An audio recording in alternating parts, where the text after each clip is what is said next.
I looked around the restaurant to find the person I was supposed to meet. Then I saw my ex-wife Susan with a man who looked a bit overweight and older. He seemed like he used to be fit, but now he looked different because of eating too much and getting older. Susan looked happy sitting next to him. He seemed rich from the way he looked and acted. Memories of our past rushed back to me as I stood there.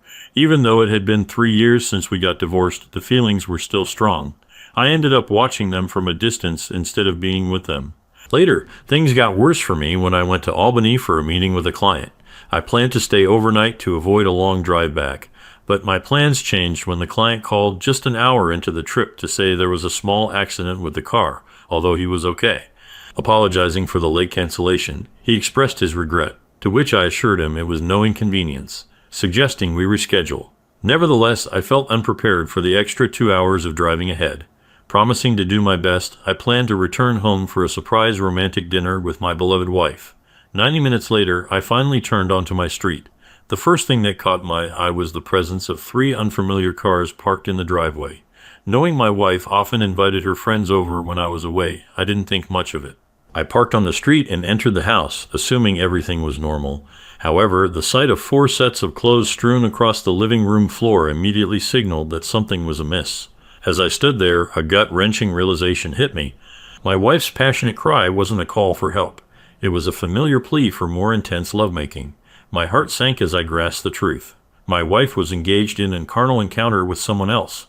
Despite my reluctance, I knew I had to face the reality awaiting me upstairs. I was met with the sound of my wife emitting a primal scream. Stealthily peering around the bedroom doorframe, I beheld 3 men. While unfamiliar with 2 of them, the third was unmistakably her boss from work, Jeff Davis.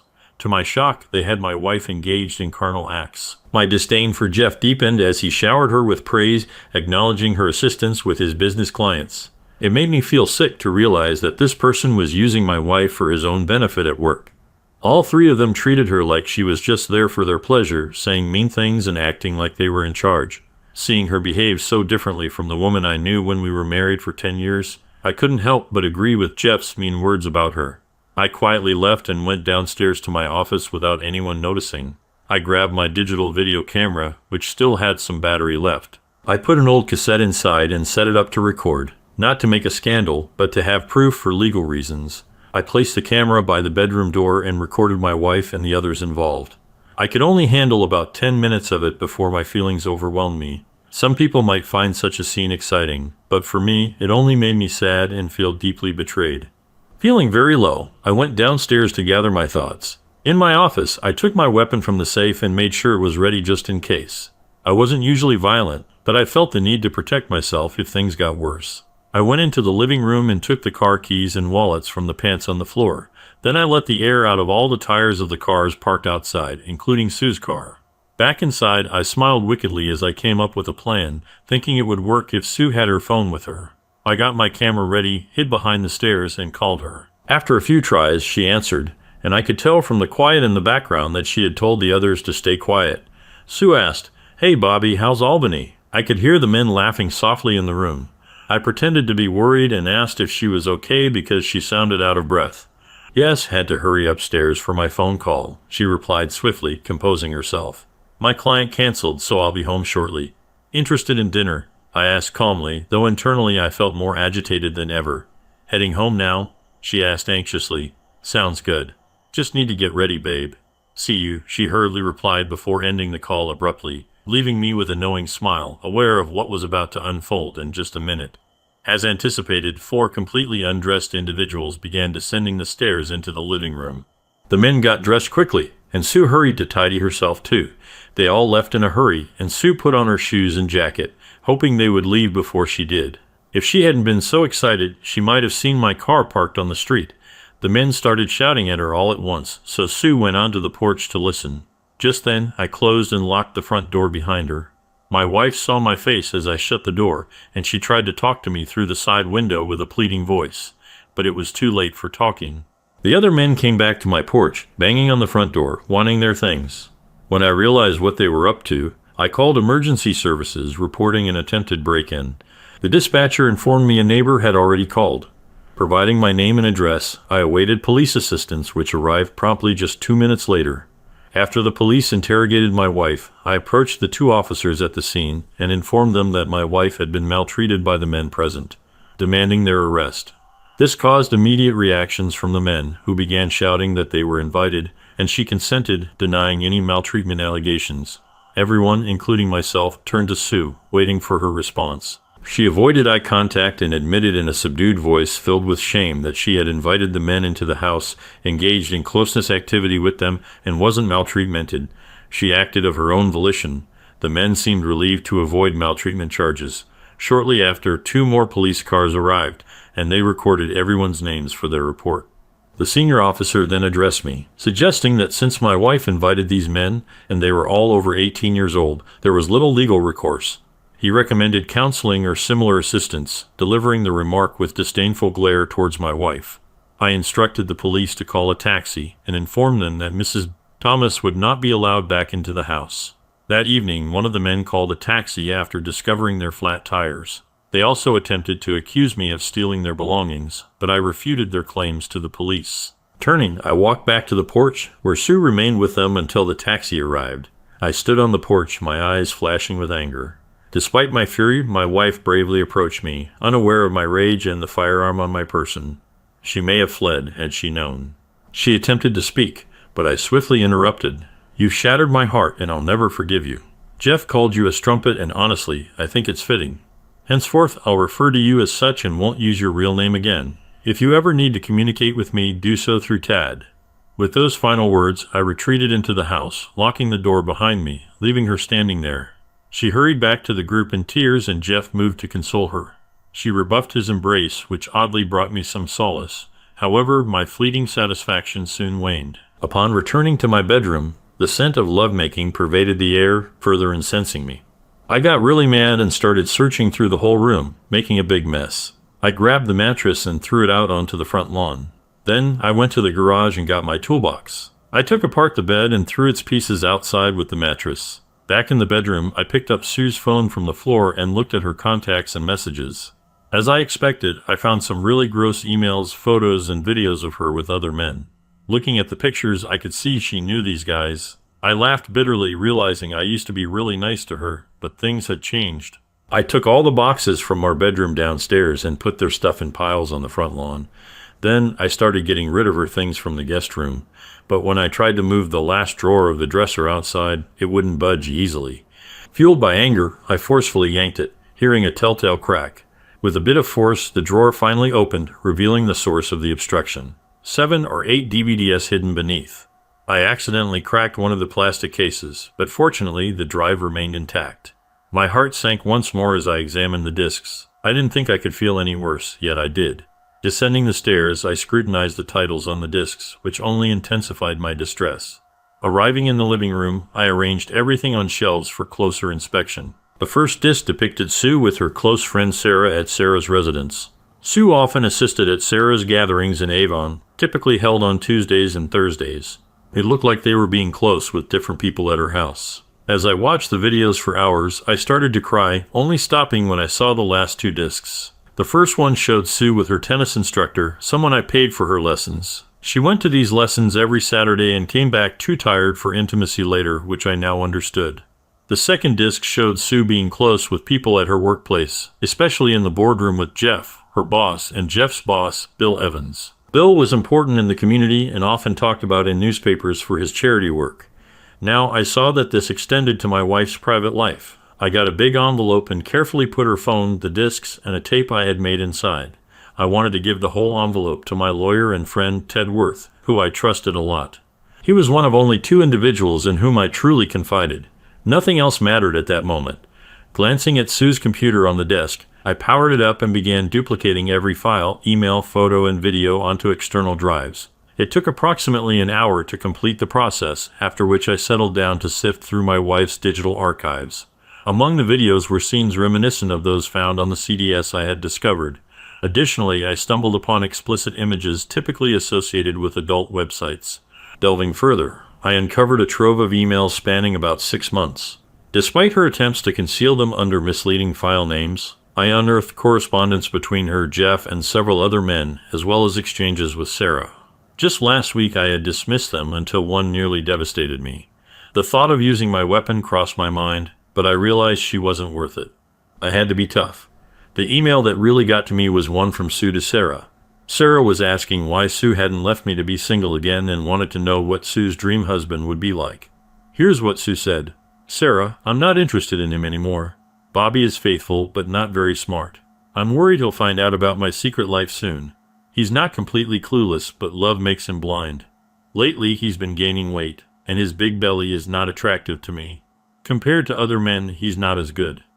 I also detest beards and mustaches, which make him appear somewhat repulsive. I once loved him deeply, but the excitement of recent years is too enticing to give up.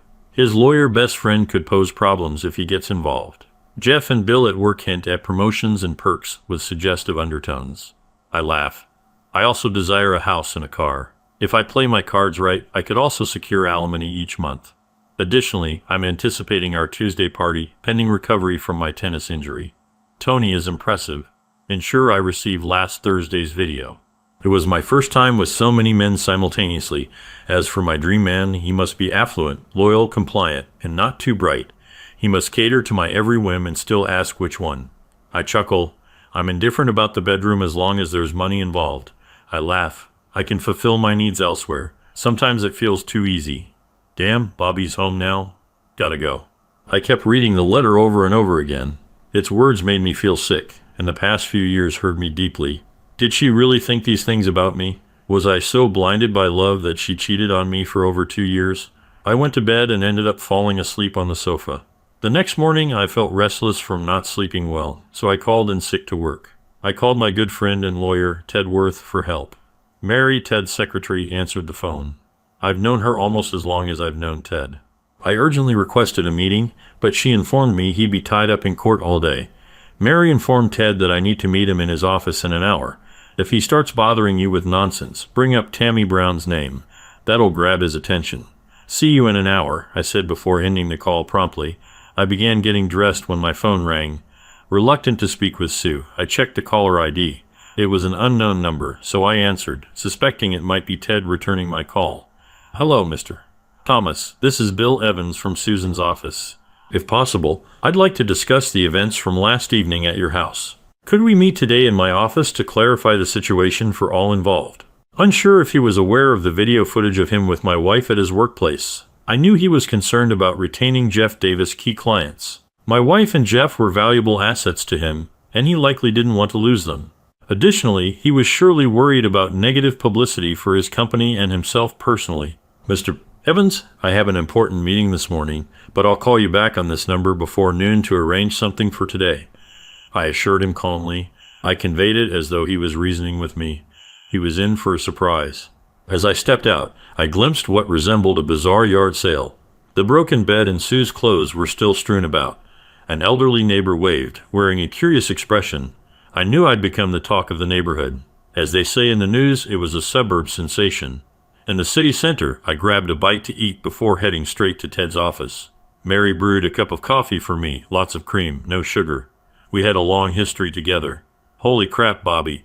I don't know what you got on Tad, but I mentioned his name, and he instructed me to clear his schedule for today. I could use a month off, she quipped. If you want to know who Tammy Brown is, she added jokingly, you'll have to ask Ted. By the way, where is he? I inquired. He said he'd be here right away. He needed to reschedule his meeting with the judge for today's court hearing, she informed me. Just then he walked in. Holy crap, Bobby, Tammy Brown. You must be in big trouble for mentioning that name to me. Come into the office and let's talk. Mary, don't connect me to anyone right now, Tad said quickly. I grabbed my coffee, and he closed the door for privacy. I told him about what happened the night before and what I found out about Sue's new life. Then I gave him an envelope with all the evidence I collected, and finally he started talking. He listened carefully to everything I said without interrupting. I could see him thinking about the legal side of things as he processed what happened. I also told him about Bill Evans wanting to meet today. Well, Bobby, let's focus on what's important, he said. I've known you for a long time, and I know you're really upset. Do you think there's any chance you and Sue can make things right, he asked. Ted, if it were Katie, your wife, and you found those videos and emails, you'd leave her right away. I want a divorce, but I also want to make her pay for what she did. I'm not going to just let this betrayal slide, I told him. Okay, first we'll sue Tony and the tennis club. Sarah is just a friend, so we won't go after her. But Sue's workplace is a different story. We'll sue the 2 clients and their companies who were at your house. We'll also go after Jeff Davis, Bill Evans, and their friends, Ted said. He warned me that things might get worse before they get better. But I don't care. Even if I have to resort to physical confrontation, I'm going to make these people pay for what they've done through Sue, I asserted with anger in my voice. All right, Bobby, recap what Bill Evans wanted, and we'll proceed from there. Ted informed me that we explored several options, and I favored the final one. A direct attack on Sue's workplace seemed most fitting. I had leverage with video evidence of Davis, Evans, and Sue in their boardroom, Ted explained, noting that as Sue's superiors, they influenced her position. It could also result in serious legal repercussions. I liked the sound of it. Ted also hinted that once Bill Evans realized what evidence we had, his stance would change, likely resulting in a settlement offer. If it's less than $2 million, he can forget it, I remarked firmly. I'll tell you what, Ted, make it 2. $5 million. I've seen your legal bills before, I joked. Come over tonight at 7 p.m. Katie will whip up a fantastic dinner for us. You could use a break from home, I insisted. I quickly set up a meeting with Bill Evans for 2 p.m. Then Mary looked into the office. Ted, they're calling you online. It's Susan, she said. Ted got annoyed. Mary, I said no calls, he snapped. Sorry, Ted, but she wants to talk to you, Mary persisted. Does she know Bobby is here? Ted asked. I don't think so, Mary replied. Tell her I'll talk to her in a minute, Ted said calmly as Mary left. She probably found out her phone, computer, and DVDs are missing. I bet she's mad that I put all her stuff on the front lawn along with our bed, I told him. You had a busy evening. Let me handle this conversation, and please don't interrupt. As your lawyer, I need to explain some things, he said, connecting the call. I started to overhear a one-sided conversation, but I could almost discern what she was saying to Tad without hearing her words. Hi, Susan, this is Ted. Yes, I already spoke to him. Bobby is a stand-up guy and my friend. I thought you of all people would have his back instead of betraying him. No excuses, Sue. I'm not in the mood. Yes, I'll represent him. He has strong arguments. You know this won't be pleasant, right? I'll talk to him. But you've shattered a man who is always faithful and deeply loved you. I doubt he cares about your opinion. My advice is to get yourself a good lawyer. You'll need one. Yes, Bill Evans scheduled an appointment for 2 p.m. Though I don't think you should attend. Listen to me, Sue. If you even attempt to eavesdrop outside the office door, I'll advise Bobby to leave and things will escalate. It's better to wait and keep yourself composed today. I know he put your belongings out on the lawn, but just as you can invite strangers into your bedroom, he can remove your possessions from the house.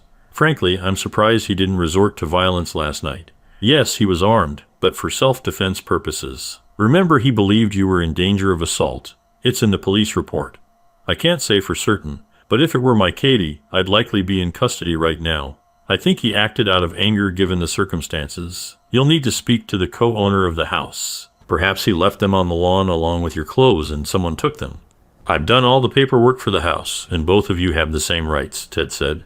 He told Sue firmly to stay where she was and let Bobby stay in the house until things were sorted out, because it wasn't safe for her to be there with him right now.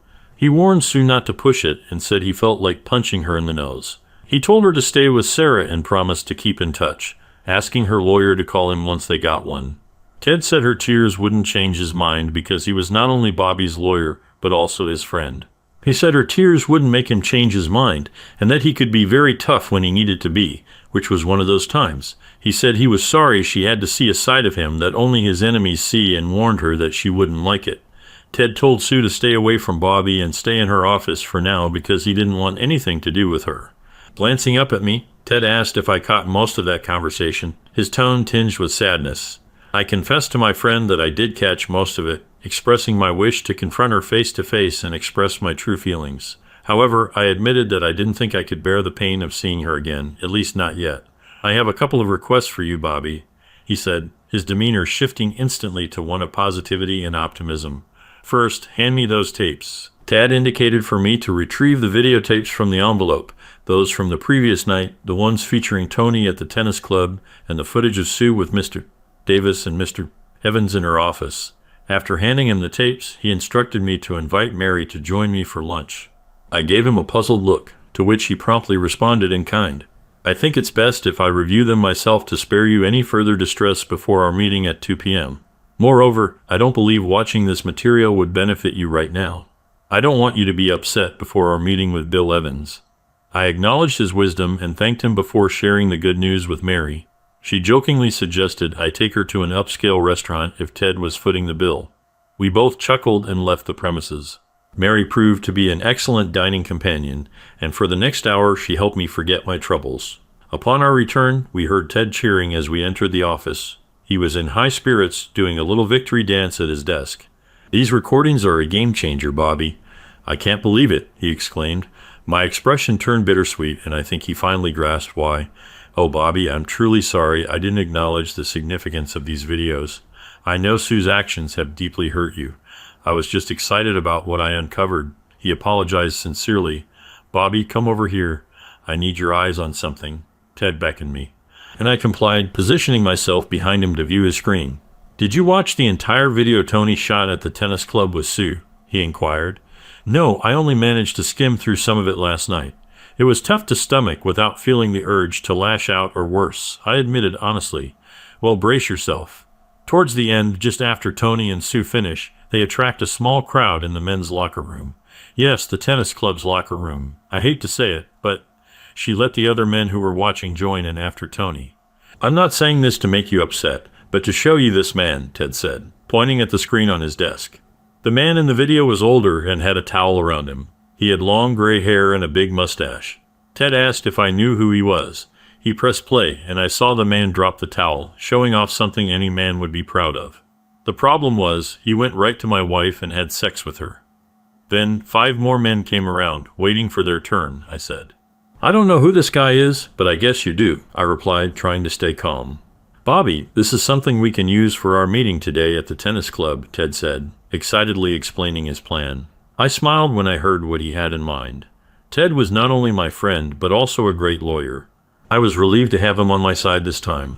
We departed his office for downtown, armed with a portable DVD player, some printed photographs, and legal envelopes. Upon arrival at Sue's building, we proceeded to Bill Evans' office on the top floor, with Sue's office located 1 floor below. After waiting in the reception area, we were eventually ushered into Mr. Evans' lavishly furnished office. Just before entering, I sensed someone observing me from the hallway. I glanced in that direction and caught a glimpse of the woman before she vanished around the corner. Relieved I wouldn't have to confront her today, we stepped into Bill's office, adorned with opulent furniture and adorned with plaques, awards, and photos of him with various notable figures. The thought crossed my mind. Had he ever brought Sue here? At that moment, my disdain for Mr. Evans intensified more than ever. I introduced Ted and took the lead in the conversation. "Hello, Mr. Evans. This is my friend Ted Worth, and he'll be joining us for the meeting you scheduled today." I informed Bill as we exchanged handshakes. "Mr. Thomas Bob, I thought this was supposed to be just between us," Mr. Evans asked. "Well, I decided to bring Ted with me. Anything you want to say to me, you can say to him too," I said firmly, not wanting to discuss it further. Mr. Evans agreed to Ted being there and talked only to me, ignoring Ted. This made Ted smile. I knew what was coming next, but let Mr. Evans speak first before we told him what we planned. "Bob, can I call you Bob?" Bill asked. "Sure, no problem. Actually, I thought it might be good to have Jeff Davis here too." "I'm not sure if it's possible, but it concerns him too," I told Mr. Evans. After a short pause, he pressed a button on his intercom. "Julie, tell Jeff I need him in my office right away. He should come here as soon as possible, no matter what he's doing." "Got it? Jeff will be here soon." In the meantime, I want to express my sincere apologies for the trouble caused by Jeff and Sue in your life. I know last night must have been awful, but if we collaborate, we might be able to find a solution beneficial to all parties. Bill expressed optimistically. "What exactly do you mean, Mr. Farr Evans?" I inquired, waiting for Jeff's arrival. "I genuinely care for your wife, Sue." Bill began, but was interrupted by Jeff's entrance. He hesitated momentarily, appearing as though he might turn and leave.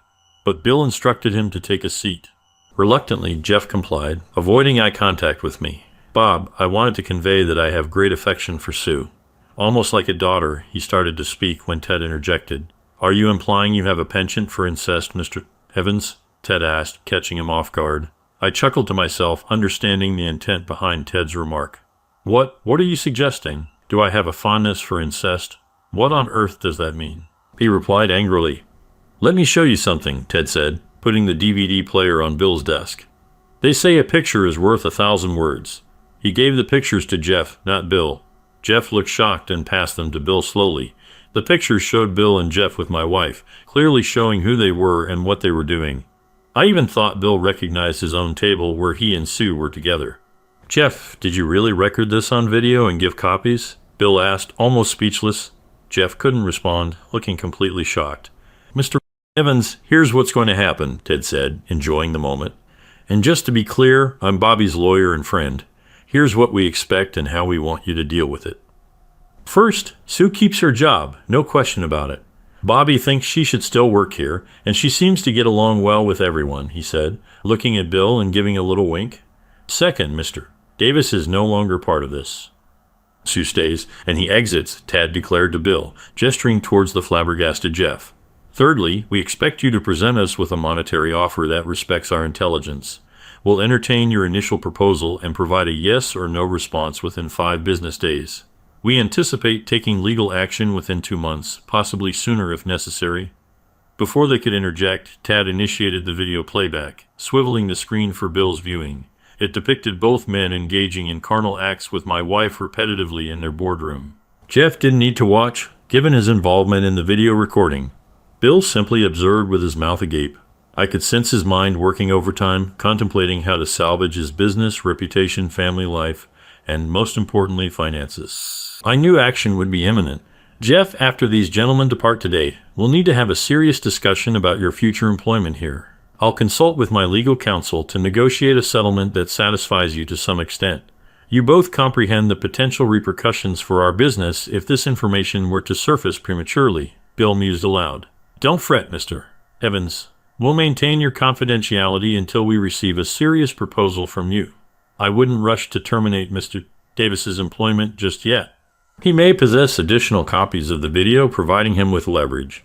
If we don't do anything, you and Mr. Davis can handle this on your own," Tad warned. "And just so you know, both of you could get in legal trouble for being involved with an employee. That could affect your jobs and future opportunities." As we got up to leave, Tad took back the DVD player and the pictures we brought. We left just as Bill and Jeff looked like they were going to talk alone. I had a question for Tad, but he motioned for me to be quiet until we were outside. I didn't see my wife trying to listen to us from around the corner, but Tad did. The last thing I heard was Mr. Evans telling Julie to get Sue Thomas there right away. I smiled, looking forward to what would happen next. Bill would soon find out that I found his DVD in our house. Once we were outside, we talked. I asked why he had let Jeff have a way out by suggesting he use his own video against Bill. "Divide and conquer," Ted explained. "It's better if they don't work together, but instead each looks out for themselves. That way, if Bill makes a weak offer to us, we can make them fight each other." Ted also pointed out that Jeff and Bill have families and go to church, even though they acted badly in the videos. They don't want to cause trouble in their families right now. As I left the building, I realized it would be remembered as the place where my wife betrayed me, instead of the nice workplace she used to be part of. It saddened me to think about. Ted's words snapped me back to reality. "All right, let's grab a beer before our next rendezvous at the tennis club at 4 p.m. We could both use a drink right now, and there's something I need to discuss with you. Though I'm not quite sure how yet," Ted mentioned as we drove across town toward the tennis club. We stopped at a quaint bar restaurant adjacent to the tennis club. Ted ordered 2 beers and began speaking to me. "Bobby, I believe Bill Evans will extend an offer, but likely for just under $1 million. I'm familiar with his legal team from another case, and they're quite adept. He's also a realist. I'll call him tomorrow and convey that a lowball offer won't bode well for his client's business or personal life. I'll propose around $3 million or suggest we abandon negotiations altogether," he disclosed. "Furthermore, I need to ascertain if, in the event the offer is rejected, I have your authorization to cast Susan in an unfavorable light. I won't hold back for anything. My duty as your legal representative is to pursue what ensures victory in court, even if it entails painting an unflattering portrait of her. It might get ugly and highly publicized. I'll utilize every legal means at my disposal to secure our case. You might not appreciate all the potentially damning revelations about Sue, your marriage, and even your carnal life that could surface. I'm not sure if you've considered this aspect." Ted added at the 11th hour, I expressed that I had given serious consideration to the matter and believed I possessed more integrity than they gave me credit for. I told Ted that if needed, I was ready to take action. but I'd prefer to try sorting things out with a financial offer first. Ted agreed and suggested we start by seeing what Bill could offer. He promised that if Bill's offer wasn't good enough, he'd handle all the paperwork quickly.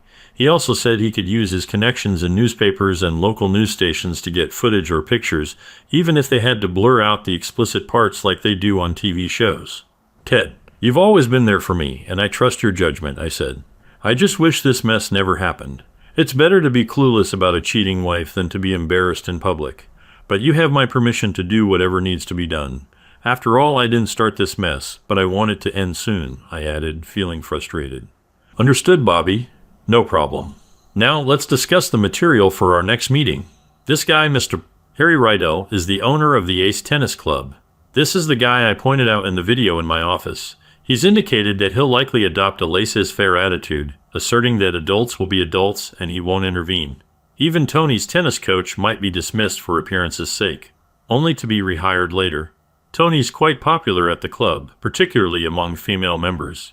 Keep in mind, Bobby, that while men primarily pay club dues, women are also stakeholders. This dynamic will be pivotal in your interaction with Mr. Rydell. He briefed me on the situation. We arrived just in time, and it was evident that Mr. Rydell and Thad didn't see eye to eye. Their animosity was palpable from the outset. Mr.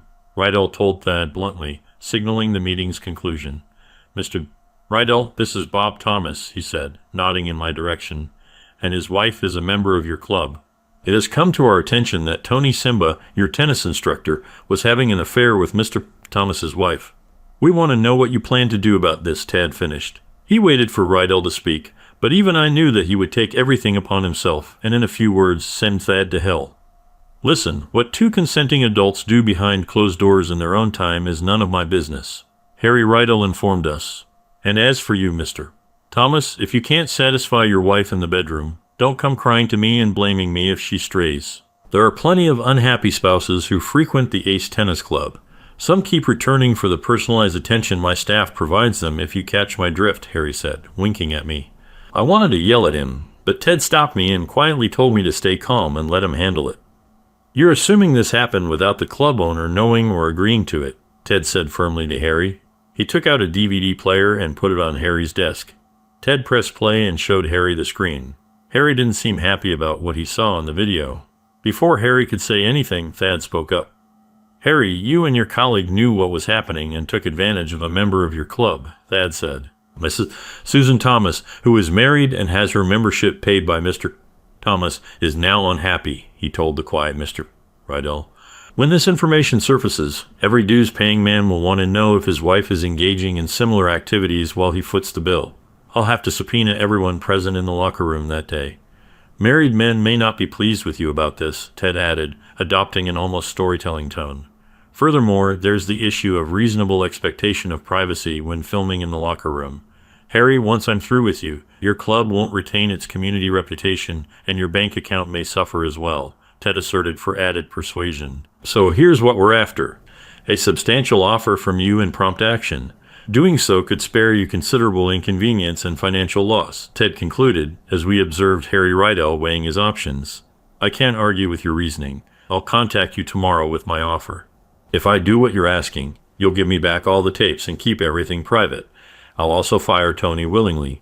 So if that's all you came here for, get out, Harry Rydell told us, as Ted took the DVD player with a grin and turned it off. Oh, and say hi to Tito Martinez, Ted said to Harry before leaving the room. Go to hell, Worth, Harry said angrily. Ted laughed all the way to the parking lot. That was quite an adventure. Now we wait for suggestions, Tad told me as we went to his house for dinner. By the end of the week, Bill Evans offered nearly $27 million to keep Sue working for him. Jeff Davis gave all his tapes to Bill Evans and ended up losing his job. Bill just fired him, leaving Jeff with little to do. I went after the two guys who were with my wife the night I caught her with Jeff. They were two of Jeff's big clients. They didn't want any attention, so each of them offered me $1 million to keep quiet. Harry Rydell refused to give us anything and said we should take legal action. So we did, and he ended up losing $3 million. A lot of people left his club, and he had to sell it. He likely thought he could evade consequences, but the judge wasn't impressed with the footage from the private locker rooms, nor with the infidelity. I granted Sue a house and a car as she desired, without having to pay a cent in child support. I only encountered her twice in court. Both times I greeted her as a strumpet, which brought her to tears. I often pondered why she cried now, but not before causing such turmoil in my life. I came into more money than I ever imagined thanks to following Ted's advice. The pain still lingered, haunting me to this day. All the trials of that dreadful year rushed back in an instant. I hadn't realized anyone was addressing me until I snapped out of my flashback and heard the restaurant manager inquiring if everything was all right. Unsure how long I had stood there lost in thought, I shook my head to clear it and returned to the present. Apologies, just reminiscing about an old issue once I saw the group I came to meet. Thanks again, I explained to the manager, noticing the curious glance he gave, reminiscent of how people regard an elderly person lost in reverie. I made a beeline for my ex-wife's table. The surprise was evident on her face. When last we were together, I was overweight, with long hair and a beard, nursing an old knee injury from baseball. That was my excuse then, but truthfully, I had settled into a complacent life with her. Now I sported a shorter haircut, was trimmed from regular workouts, and had my knee repaired thanks to the money from Jeff and Bill's company. My suits were now upscale, and I made an effort to present well in public. I opted to speak up first. Almost forgot how stunning you could be, I remarked, intentionally provoking a reaction. I knew exactly how to push her buttons. My name is Susan, Bobby. Why can't you address me by my name? She retorted, clearly irritated. I didn't label you strumpet. You know who did? I simply find it fitting. I warned you 3 years ago that you shattered my heart, and I'll always remember you by that title, I explained, as the man beside her began to object and rise from his seat. But Sue urged him to remain calm. Tears welled up, smudging her makeup. Her boyfriend interjected, "Go freshen up, Sue, and fix your face. I'll handle this idiot for you." With those words, she stood, locking eyes with me as I reciprocated with a single glance, perhaps revealing the agony I'd harbored for 3 years. Her tears flowed harder, surprising me that she still harbored any sentiment toward me, or perhaps it was lingering guilt, likely a blend of both. "I expect you to be gone when I return," she declared tearfully, heading to the restroom where I noticed the sizable engagement ring on her finger as she wiped her eyes and left. "You must be Bob Thomas, Sue's ex-husband," he queried with disdain in his tone. "You must be the new guy she's been talking about," I said, sensing he was upset. "I'm Sue's CFO, and if I were you, I wouldn't use that word," he warned, but he didn't want to make a scene. "I just wanted to talk to you alone. I have 3 questions, then I'll leave you alone forever," I said, noticing his confused look. "I've been through what you're going through now, and I don't want anyone else to go through what I did. I guess she told you I was a bad husband, abusive, neglectful, or a cheater," I said, knowing exactly what she told him. "But I'm not here to change your opinion of me. Honestly, I don't think it would do any good. First question, does Sarah still have her Avon meetings at her house on Tuesdays and Thursdays?" I inquired. "Sue assists Sarah with her decor sales on Mondays and Wednesdays. It seems your memory's a bit faulty," he snapped back. "All right then, does she still take tennis lessons on Saturdays?" I pressed. "Sue swings a racket on Sundays. You seem to have a hazy recollection for someone married to her for so long," he remarked triumphantly. "All right, final question. Have you ever checked under the bottom drawer of the dresser in your living room?" I asked hurriedly. "No, why would I do that?" he asked. "The 3 questions I asked you are why we broke up. I still have all the papers from the divorce in my office. There are legal papers, emails from Sarah and the other woman, and hours of videos. I've had them with me for 3 years, so I thought you should have them," I said, taking out a worn piece of paper from my wallet. "This is what the other woman wrote to Sarah when she asked how to get rid of me before I found out about her cheating," I explained, giving him the paper. "After reading that letter, I realized I didn't really know her at all, and maybe I still don't. But it's all connected to you," I said, handing him the paper. "I knew Sue very well and understood her habits. She always followed the same routine meticulously, sometimes driving me crazy. I also had a feeling that even with a new man, she'd stick to her old ways," I elaborated. He seemed hesitant to accept the paper, but curiosity seemed to win out. He reached over and opened the email. "I've carried it for 3 years, occasionally rereading it and striving to better myself so that no woman would ever write such things about me again. Of all the evidence, that email hit me the hardest, which is why I've kept it with me. It's the same email I mentioned earlier in my story." Peter read the letter slowly and set it down on the table. Quickly he grabbed a pen, scribbled a note on it, and to my surprise, abruptly left the no glance back. "No thanks, nothing." His expression remained impassive. I leaned over to see what he had written on the old email. "I'll return home shortly. Please wait here and I'll call you in 15 minutes. I need to check under the bottom drawer of my living room dresser. Be right back, Peter. I sensed he'd seen the truth, even if he wasn't thrilled about it. Something told me I hit too close to home on all three matters. The email seemed to be the tipping point, and he needed to verify it himself. Leaving a note on Sue's table, I departed. There was no way I'd stay in that restaurant with anyone tonight. In the hallway, I called my client. They were okay with changing the meeting time since they were already running late. Before I left, I looked at the table one more time. Sue came back looking for Peter. She sat down and saw her old email and Peter's note underneath. Her face went pale when she saw what was written in her old email and Peter's message. The last time I saw my wife, she was crying so hard that everyone in the restaurant noticed. I felt a little sorry for her, but I also didn't really care. That was the last time I saw her. I still wonder if Peter found something under the dresser drawer. Sue's tears made me think he might have. Second story, I am 21, got cheated on by my girlfriend, and she thinks it is funny. My girlfriend of 3 years betrayed my trust by cheating on me with her ex-boyfriend multiple times. I thought we had a great relationship, but she still cheated despite me always being there for her. I bought her flowers, jewelry, picked her up whenever she needed, and listened to all her problems. Yet she cheated with her ex, someone I warned her about because it was clear he still liked her. All she ever said was, "He's just a great friend," and there would never be anything between us. One night, while she was hanging out with friends I didn't trust, I got text messages and photos of her kissing her ex-boyfriend. I was really upset and wanted to talk to her about it, but a good friend stopped me and helped me calm down. The next day, I talked to her about what happened. She said she thought it was funny and that her ex was there for her more often than I was. I should have ended our relationship then, but I was confused and still cared about her, so I tried to work things out. Unfortunately, she kept cheating on me. After more arguments, promises to change, and failed attempts to fix things, I finally decided to break up with her. Months later, we reconnected. She apologized profusely and expressed regret. We started dating again because of my remaining feelings. After a few months, all the feelings returned, and we considered getting back together.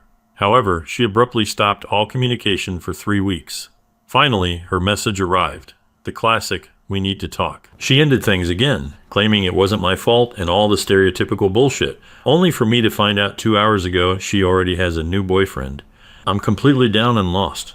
Any advice? Thanks for joining us on this chapter of Relation Tales. If you were moved by these stories, hit that subscribe button and ring the notification bell. Don't miss out on the upcoming emotional roller coaster of relationships. Your support means the world, and we can't wait to share more compelling tales with you. Until next time, remember, every relationship has a story worth telling. See you soon.